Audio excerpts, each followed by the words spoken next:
Voilà, donc pour aujourd'hui, c'est un petit corrigé de l'exercice que je vous ai proposé la semaine dernière. Il y avait 2 pages. Et le principal défi, c'était d'arriver à faire un document qui contienne 3 couleurs. Alors je vais revenir un tout petit peu plus haut dans l'énoncé. Voilà, 2 pages, format A4, en recto, avec un folio. Le folio était placé sur un bloc coloré. Et il fallait préparer un document qui était destiné à être imprimé en 3 couleurs. Une couleur en noir et 2 couleurs Pantone. Une des Pantone était du vert et l'autre du jaune. Alors le choix des Pantone que j'avais suggéré, c'était Pantone DS 273-1C. Et dans l'image joueur, cette Pantone est affichée à 50%, c'est l'emplacement du losange sur la photo, qui elle est en mode de niveau de gris. Et l'autre Pantone, qui servira pour la poule avec une bichromie, c'était la Pantone DS 6-2C. Et ces 2 Pantone, le vert et le jaune, servira à faire un document Illustrator, qui est le dessin du tangram, avec des mélanges tramés ou à plat, et même certains éléments avec des couleurs superposées ou surimprimées, pour prendre les termes des documentations. Voilà, donc pour répondre à ceci, l'idéal, à mon sens, c'est de d'abord traiter tout ce qui concerne Photoshop. Parce que si on traite les images Photoshop avec les bonnes couleurs, on pourra utiliser ces images dans les autres documents, notamment pour l'importer dans InDesign. Et quand on va importer une image Photoshop qui contient déjà un ton direct avec une Pantone ou n'importe quoi d'autre, au moment où on va l'importer, la couleur va s'ajouter au nuancier d'InDesign. Et ça évitera d'avoir tout d'un coup des noms similaires mais qui ne sont pas tout à fait les mêmes, donc des problèmes d'impression et de séparation de couleurs. Alors allons-y pour Photoshop. Je suggère de prendre l'image des joueurs et on la glisse dans Photoshop. Et on attend que ça se passe. Elle est là. Donc cette image, quand je prends son mode colorimétrique, c'est bien une image en niveau de gris. Et par-dessus cette image, on va lui préparer un bloc avec une couleur en ton direct.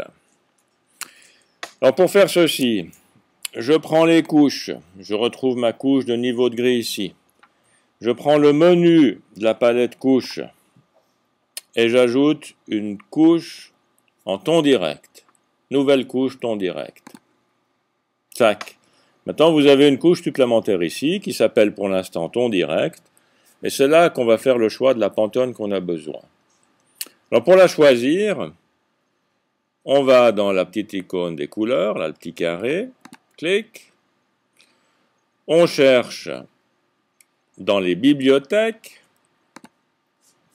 on a des listes, on a des nuanciers, et là il faut trouver le nuancier qui correspond à ce qu'on a besoin. Alors c'est un nuancier Pantone, vous constatez qu'il y en a toute une pétaille. Les termes sont exprimés en anglais. Alors quand on ne sait pas, ben on en prend un, puis on regarde.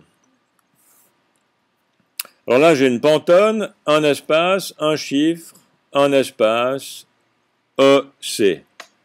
Est-ce que la structure de ce nom-là correspond à la structure du nom que je cherche? Alors si je reprends mon énoncé, je cherche une Pantone DS 273-1. Donc il doit y avoir l'expression DS, un espace, un chiffre, un tiret, un chiffre, un espace et C. Donc je m'aperçois que la Pantone qui est là, ou la structure de cette Pantone, ne correspond pas à ce que je cherche. Donc je choisis un autre nuancier, puis je regarde. Alors c'est pas le PC, c'est pas le UP, c'est pas le Metallic Coated. Et finalement, une fois qu'on aura bien cherché, vous verrez que c'est le Process Coated. Pantone DS un chiffre, un trait, un chiffre, un espace, la lettre C. Donc on est bien dans ce bon nuancier. Et si je tape maintenant au clavier rapidement le chiffre que j'ai besoin, 273, toc, je tombe dessus. C'est ce vers-là. Et je valide. Et maintenant, je ne touche plus rien. C'est le bon nom. Il faut garder les majuscules et minuscules, gardez-le tel qu'il vous est proposé. Et je valide. Donc maintenant, j'ai une couche supplémentaire qui contient du blanc, mais ce blanc-là, ou plutôt cette couche, va faire référence à cette Pantone. Donc sur cette couche, si je dessine avec des nuances de gris, ces nuances de gris seront appliquées sur la couleur Pantone DS273, gna gna gna.